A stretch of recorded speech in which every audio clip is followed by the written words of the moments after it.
Bom dia, ouvintes da Rádio Campo Maior. Bom dia, internautas, que nesse momento acompanham o programa Sindicato em Destaque, que é o programa dos servidores do município de Quixeramobim.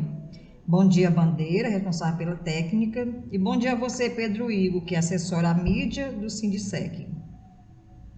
Lembramos que daqui a pouco este programa estará disponível em nossa página do Facebook e no canal do YouTube. E hoje, 28 de agosto, eu, Edileia Melo, vou apresentar o último programa do mês. Nessa edição, nós vamos abordar os seguintes assuntos. CUT completa 38 anos de luta e conquista hoje, 28 de agosto. Em defesa dos serviços públicos e contra a PEC 32. Esse texto foi escrito por Ismael José César. Professor, professora, saiba porque você tem que lutar contra o PL 2075 de 2021. E teremos as nossas notícias sindicais. Sobre sonho e sofrimento. Vivemos tempos críticos, por isso criativos. Nos últimos anos mudou a cartografia política e ideológica mundial. Estruturas ruíram e com elas muitos esquemas mentais. Ficaram os sonhos. Como pertencem à substância do ser humano, eles sempre ficam. Permitem novas visões e fornecem o entusiasmo necessário para o pensamento e a criatividade. Junto com os sonhos, convive também muito sofrimento. Muitos perderam a estrela guia, outros foram destruídos por dentro, incapazes de entender a ruína de tantas visões generosas. Vivem apenas porque não morrem, mas dentro já lhes secaram as fontes da esperança. O sofrimento, mais que a admiração, faz pensar. Esse poema foi escrito por Leonardo Boff. Leonardo Boff é teólogo, escritor, filósofo e professor universitário brasileiro. Simpatizante do socialismo, Boff é expoente da teologia da libertação no Brasil, é conhecido internacionalmente por sua defesa dos direitos dos pobres e dos excluídos. E hoje, 28 de agosto, como já foi anunciado anteriormente, a CUT, a Central Única dos Trabalhadores, está completando 38 anos. 38 anos de luta e conquistas. Como diz o Sérgio Nobre, o presidente da Central. Olhar o passado, buscar nele e em tudo que aprendemos nessas décadas, o conhecimento para enfrentar desafios do presente e do futuro. Este é o sentido de celebrar o 38º aniversário da nossa Central. Com reverência às conquistas do passado, mas a certeza de que a classe trabalhadora enfrenta um presente de ataques quase tão brutais quanto em 1983, quando foi fundada em plena ditadura militar. A CUT completa 38 anos hoje, 28 de agosto. A comemoração exige lutar no presente e apontar para o futuro, porque direitos e democracia não se separam e são construídos pela luta dos trabalhadores e das trabalhadoras, afirma o presidente da Central. Para marcar a data sem causar aglomeração, a CUT vai realizar hoje, a partir das 14 horas, com transmissão pelas redes sociais. Por causa da pandemia de Covid-19, esse será o segundo ano consecutivo em que a Central comemorará seu aniversário em formato virtual. Pela live, passarão quase 30 convidados, entre ex-presidentes da CUT, lideranças dos movimentos sociais, negro, LGBTQIA+, de estudantes, partidos políticos do campo e das centrais sindicais. Um espaço que pretende ir além da celebração para fazer uma reflexão sobre a luta da Central e do movimento sindical em defesa dos direitos da classe trabalhadora e da democracia, neste que é dos momentos mais tenebrosos da história do país, hoje sob o jugo de um governo autoritário, incompetente e genocida. São quase 4 décadas de lutas que contribuíram para transformar a classe trabalhadora em um dos atores fundamentais da sociedade brasileira e, ao mesmo tempo, para transformar a própria sociedade, afirma Sérgio Nobre. O presidente nacional da CUT destaca que, ao longo desse período, a central mudou a vida dos trabalhadores e das trabalhadoras, fazendo deles sujeitos de direitos, dando alento e esperança para superar os desafios colocados no local de trabalho. Em todos esses anos, a gente promoveu a solidariedade de classe, marcou presença nas lutas por melhores salários e condições de trabalho, contra as injustiças sociais, pela afirmação da igualdade, contra a discriminação racial em defesa dos direitos humanos, contra o regime autoritário e na construção de uma sociedade democrática, mais justa, mais humana, plena de direitos, complementa Sérgio Nobre. Não à toa, destaca o dirigente, a CUT, após sua fundação, passou a ser um dos principais protagonistas da luta pela redemocratização do país, ao organizar campanhas salariais cada vez mais fortes contra as perdas salariais decorrentes da hiperinflação, processo que levou às históricas greves gerais, que fragilizaram ainda mais o poder dos militares à época. O presidente nacional da CUT dá um salto no tempo para lembrar que a eleição de Luiz Inácio Lula da Silva, o primeiro operário na presidência da República em 2002, foi também uma vitória da CUT, da classe trabalhadora, que inaugurou uma era de conquistas e avanços sem precedentes na história do Brasil, dando protagonismo e lugar aos trabalhadores e trabalhadoras e a uma população até então invisível ao Estado. Os direitos e a democracia não se separam e são construídos pela luta da classe trabalhadora, diz Sérgio Nobre. Mas esse período de grandes avanços, infelizmente, terminou com o golpe de 2016, apesar da nossa intensa luta e mobilização, lembra Sérgio Nobre.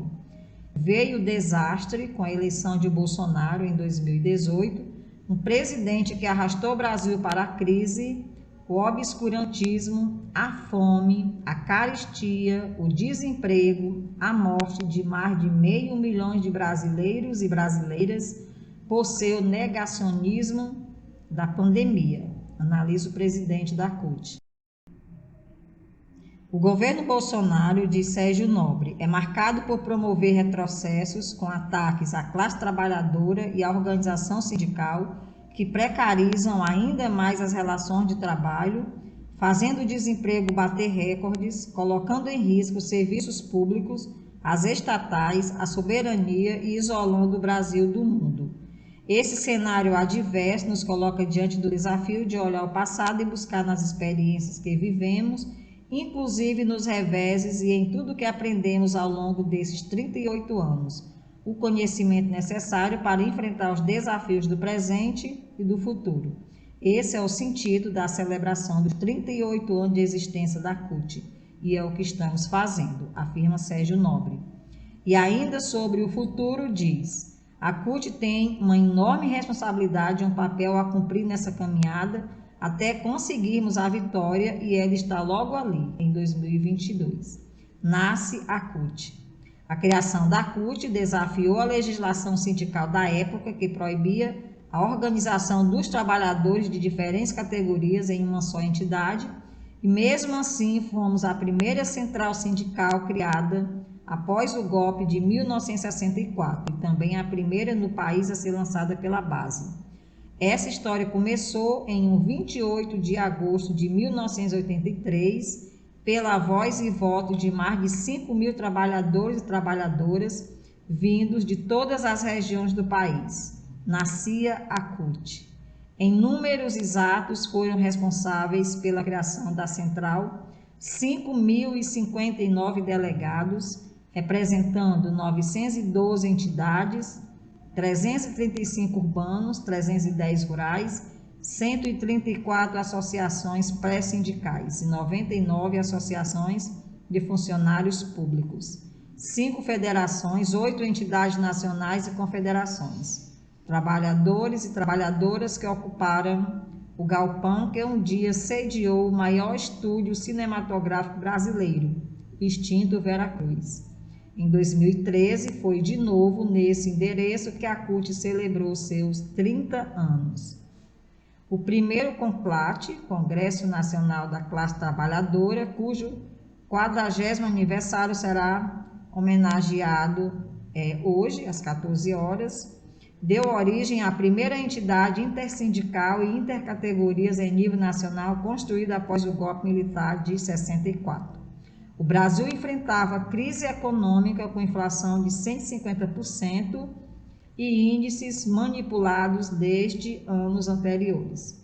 Devia mais de 100 bilhões. O mesmo FMI, Fundo Monetário Internacional, que pediu dinheiro emprestado ao Brasil no governo Lula, era o bicho-papão dos países pobres naquela época. O Brasil se rendeu e estendeu o chapéu ao fundo, rifando assim a sua soberania. Um mês antes de a CUT ser fundada, houve greve geral em todo o país. Como efeito da recessão, apenas nos 2 primeiros meses de 83, a indústria paulista demitiu 47 mil trabalhadores, quase o total das demissões do ano anterior. O Brasil vivia sob repressão, recessão, desemprego e com salários achatados e corroídos pelos índices inflacionários, ou seja, 38 anos depois o país retrocedeu e enfrentamos uma realidade similar.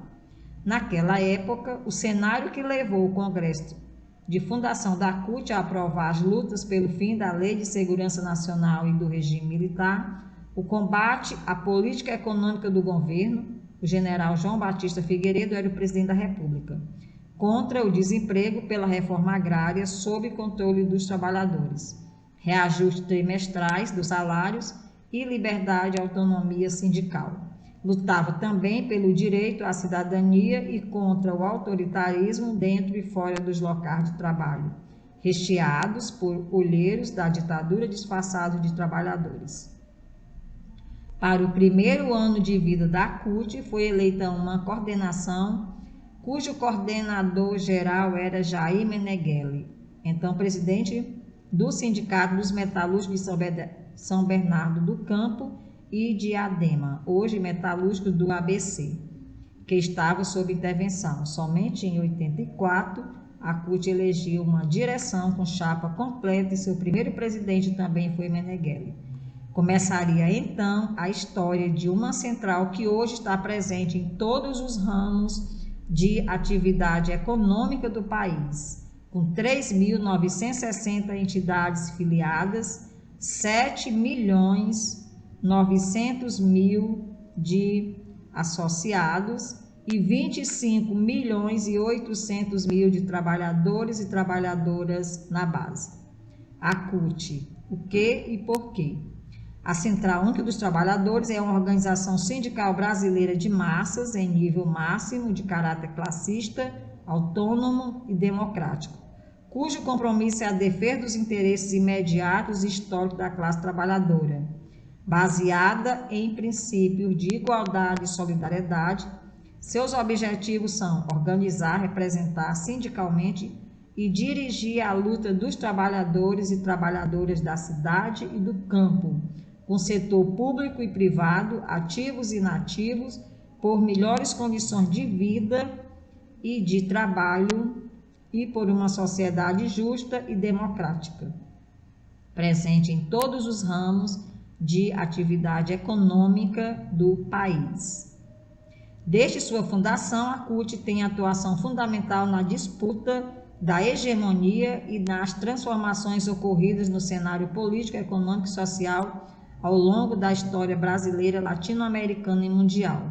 A CUT defende a liberdade e a autonomia sindical com compromisso e o entendimento de que os trabalhadores e as trabalhadoras têm o direito de decidir livremente sobre suas formas de organização, filiação e sustentação financeira, com total independência frente ao Estado, governos, patronato, partidos e agrupamentos políticos, credos, instituições religiosas e quaisquer organismos de caráter programático ou institucional.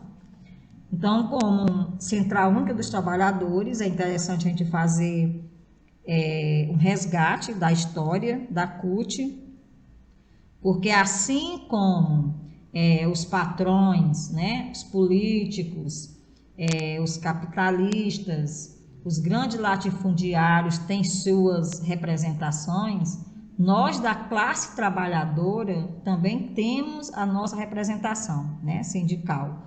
E a CUT é a maior central sindical da América Latina. Nós temos que conhecer essas entidades que defendem os interesses da classe trabalhadora, que defendem os nossos interesses, porque a gente precisa se identificar como trabalhador, como trabalhadora, para a gente deixar de reforçar os nossos adversários, deixar de dar força a entidades, a partidos e a políticos que não defendem os nossos interesses. É bom a gente conhecer as entidades que nos representam exatamente para a gente se fortalecer enquanto classe trabalhadora e para o nosso bem, para o nosso bem-estar, para as nossas lutas e para as nossas conquistas. Em todo o programa do sindicato, a gente faz questão de falar sobre a PEC 32, exatamente para levar ao conhecimento dos servidores públicos, né, de seus familiares, da sociedade como um todo, como essa PEC ela é prejudicial não só aos servidores públicos, né, das 3 esferas, municipal, estadual e federal, como também à sociedade civil. Então, a gente sempre faz leituras, né, de especialistas e chamando a atenção para essa PEC ela não ser aprovada, né? Já tem aí uma previsão para ela entrar em pauta no começo do próximo mês e a gente precisa dizer não a essa PEC, porque ela não é boa para o nosso país, ela não é boa para os brasileiros, ela não é boa para os trabalhadores. Então vamos ver aqui por quê. Em defesa dos serviços públicos e contra a PEC 32. Todas as capitais brasileiras e aproximadamente outras 200 cidades realizaram no dia 18 de agosto atos, manifestações e greves contra o projeto de emenda constitucional 32, a chamada reforma administrativa do governo Bolsonaro. Esse dia de luta foi resultado de calendário aprovado pelo Encontro Nacional dos Servidores Públicos das 3 esferas, federais, estaduais e municipais, realizado nos dias 29 e 30 de julho, de forma virtual, organizado pelo Fórum das Centrais Sindicais e que reuniu mais de 5.000 trabalhadores do serviço público de todo o país. O texto já foi analisado e aprovado pela Comissão de Constituição e Justiça da Câmara dos Deputados e agora está em debate em comissão especial e deverá ser levado ao plenário no início de setembro. Esse projeto é um verdadeiro atentado aos trabalhadores do serviço público, mas o alvo vai além da categoria. A população brasileira, que necessita dos serviços públicos, será duramente atingida.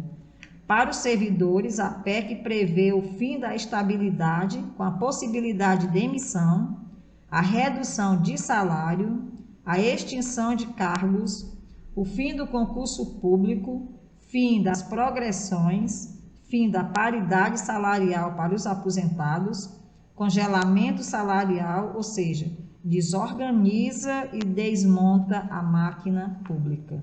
A PEC 32 deforma a administração pública brasileira, retirando da sociedade serviços essenciais de educação, saúde, saneamento, proteção ao meio ambiente, fiscalização de produtos, acesso à justiça, à cultura, dentre outros tantos serviços que poderão parar nas mãos exclusivas da iniciativa privada, ou simplesmente serem extintos.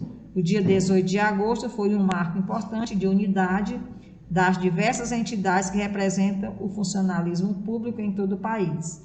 Uma experiência que deverá ser repetida daqui para frente, sendo um esquenta em preparação a uma greve geral no país. No dia 7 de setembro, os servidores se juntarão às manifestações convocadas pelo Fora Bolsonaro. A Central Única dos Trabalhadores, a CUT, iniciou a mobilização contra a PEC 32 em seu nascedouro, colocando-se frontalmente contra o projeto. Em dezembro passado, iniciou uma campanha no rádio, na TV e nas redes sociais contra o desmonte dos serviços públicos.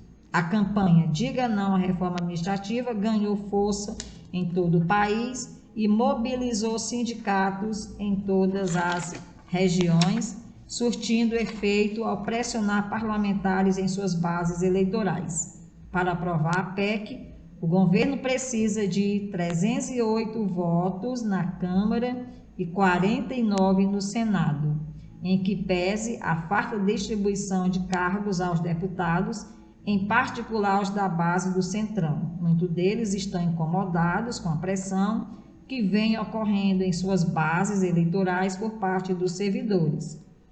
Em todos os estados aconteceram paralisações e atos unificados no dia 18 de agosto.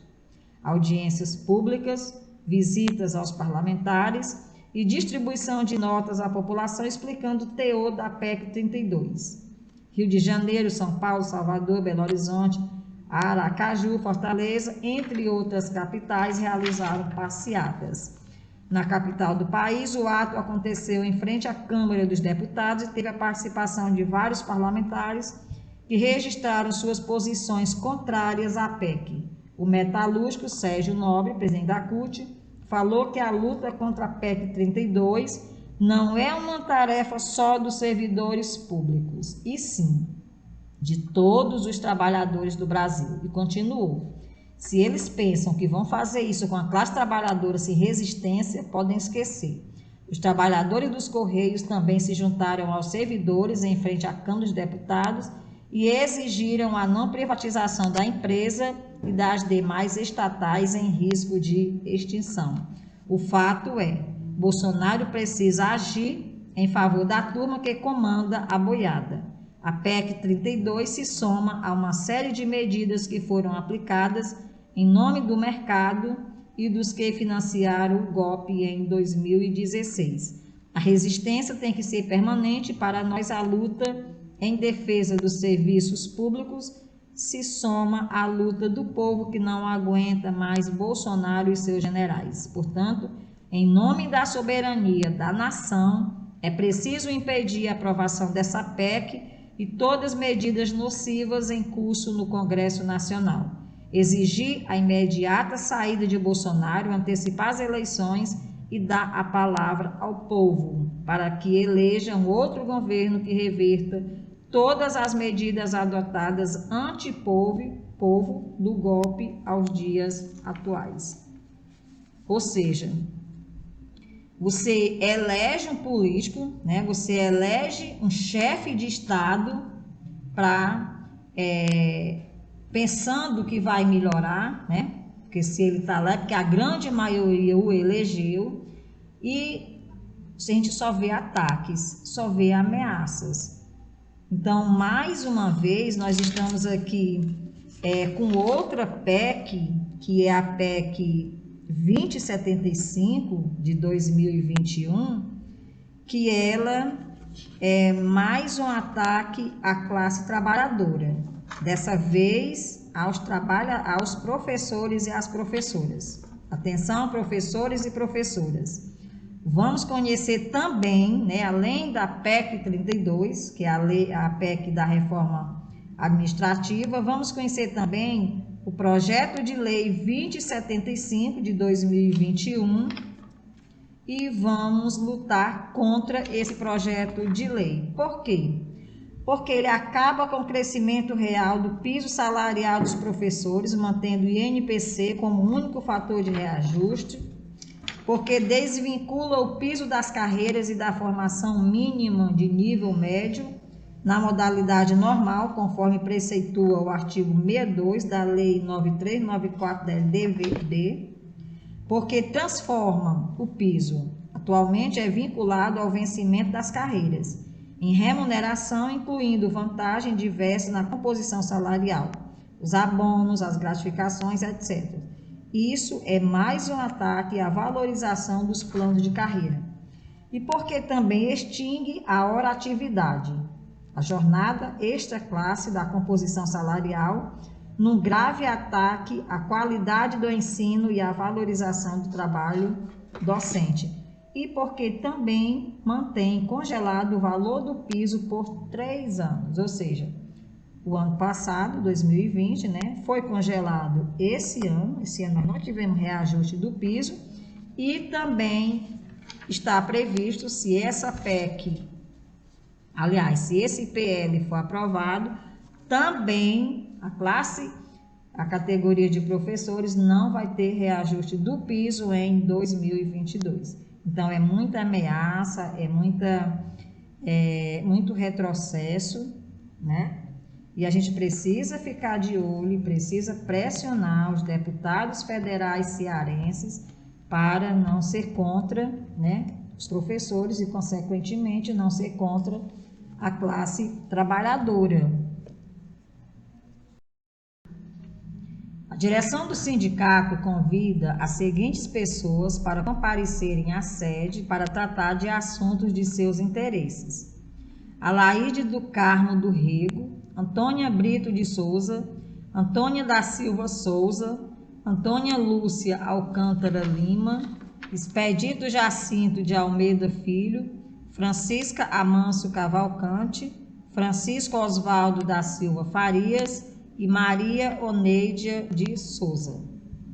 Com relação à audiência com o prefeito para discutir a reposição salarial de todos os servidores que ganham acima do salário mínimo, né, tanto para os funcionários ativos como os aposentados, entre outros assuntos, essa reunião tinha sido sinalizada que seria realizada essa semana, ela não aconteceu, chegou a ser confirmada, adiada e depois cancelada.